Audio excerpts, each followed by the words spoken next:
1974 সালে বাংলাদেশ জাতিসংঘের সদস্যপদ লাভ করে। সদস্য হবার 50 বছর পূর্তি উপলক্ষে বাংলাদেশ বিশেষ এক অনুষ্ঠানের আয়োজন করেছে।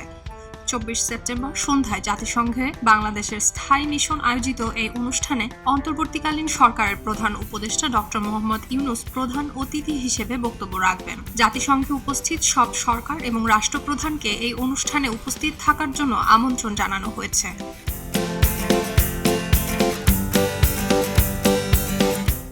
বাংলাদেশ মিশন আশা করছে 50টি দেশের সরকার প্রধান বা তাদের প্রতিনিধিরা এই ঐতিহাসিক অনুষ্ঠানে যোগ দেবেন। জাতিসংঘের মহাসচিব অ্যান্টনিও গুতেরেস এই অনুষ্ঠানে যোগ দেবেন সেটাও নিশ্চিত। জাতিসংঘে বাংলাদেশ আয়োজিত কোনো অনুষ্ঠানে এত বেশি সরকার প্রধান বা তাদের প্রতিনিধি অতীতে যোগ দেননি। অনুষ্ঠানের মধ্যমণি থাকবেন নোবেল বিজয়ী অর্থনীতিবিদ ডক্টর মোহাম্মদ ইউনূস।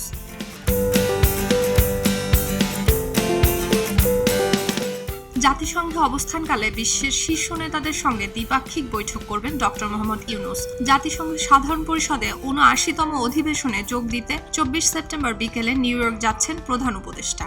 তিনি অধিবেশনে 27 সেপ্টেম্বর বক্তৃতা করবেন।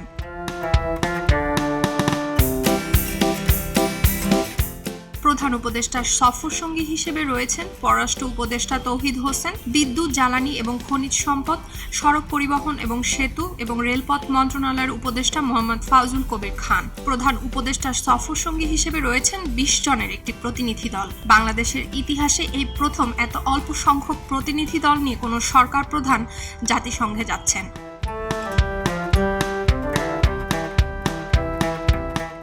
জাতিসংঘ অধিবেশনে যোগ দিয়ে সাইডলাইনে বিশ্বের বেশ কয়েকজন শীর্ষ নেতার সাথে বৈঠক করবেন ডক্টর ইউনূস। এর মধ্যে রয়েছে বাহরাইনের যুবরাজ এবং প্রধানমন্ত্রী সালমান বিন হামাদ বিন ইসা আল খলিফা, নেদারল্যান্ডের প্রধানমন্ত্রী টিক শফ, পাকিস্তানের প্রধানমন্ত্রী শাহবাজ শরীফ, নেপালের প্রধানমন্ত্রী কেপি শর্মা ওলি, মালদ্বীপের প্রেসিডেন্ট মোহাম্মদ মইজু, যুক্তরাষ্ট্রের পররাষ্ট্রমন্ত্রী অ্যান্টনি ব্লিংকেন, ইউরোপীয় কমিশনের president Ursula von der Leyen এবং বিশ্বব্যাংকের প্রেসিডেন্ট অজয় বাঙ্গা। এছাড়া জাতিসংঘের মহাসচিব অ্যান্টনিও গুতেরেস, জাতিসংঘের মানবাধিকার বিষয়ক হাই কমিশনার ফলকার টুর্ক, জাতিসংঘের শরণার্থী বিষয়ক হাই কমিশনার ফিলিপ্পো গ্র্যান্ডি সহ জাতিসংঘে বেশ কয়েকটি সংস্থার প্রধান ডক্টর ইউনূসের সঙ্গে সাক্ষাৎ করবেন। প্রধান উপদেষ্টার সফর শেষে 27 সেপ্টেম্বর নিউ ইয়র্ক থেকে ঢাকার উদ্দেশ্যে রওনা দেবেন। সুলতানা দিনা, খবরের কাগজ। ফিরে আজ থেকে কোনো পক্ষ নয়, খবর হবে নিরপেক্ষ। বানোয়ার তথ্যবাদ, খবর হবে নিখাদ। ভেঙে গুজবের শিখ, খবর হবে নির্ভীক। এলো খবরের কাগজ, নিখাদ, নির্ভীক, নিরপেক্ষ।